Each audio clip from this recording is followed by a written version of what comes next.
playground to eh. Hindi o, private property namin to. Oo.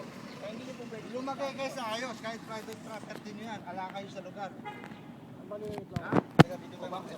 Anong kasalanan ko? Dito nga tayo mag-uusap sa presinto namin din. Sige. Bakit? Ano ba ginawa ko mali? Halika nga, kakausapin kita. Ayoko, may rights po ako para maupo dito. Oo nga, pero sasabihin ko sa iyo na bawal mag-skateboard dito. O, disabihan niyo po kami. Wag po yung dadalhin niyo kami. Sinabihan na kita kanina pa. Malis na kayo dyan. Sige, sige, mag-bumula na. Pwede, ayun, naglalaro kayo eh. Gusto nyo, maupo kayo dyan, magdamag.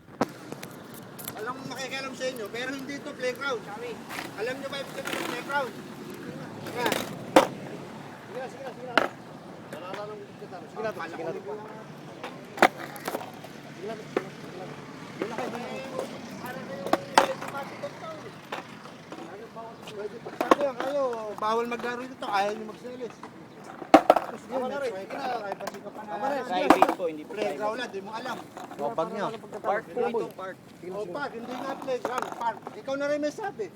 Kaya, di ba po, pwedeng mag-bike dito? Sige na to. Hindi nga playground. Ito ang sinasabi. Ay, kapag ano lang naman. Gusto mo mag-usap? Doon kita kakausapin. Halika. Kung halika. Halika, dito kita kakausapin. Sa presinto ko. Halika. Ba't nyo dadalhin na ginawa? Eh, mag-uusap nga tayo eh. Marami kang ano, nakikiusap lang kasi tama na. Sige na eh. Kakausapin naman kita rito. Ayaw mo. Ano ha, dictionary nang alam mo yung word. Opo, alam ko po yung lahat ng words. Pinag-aaralan ko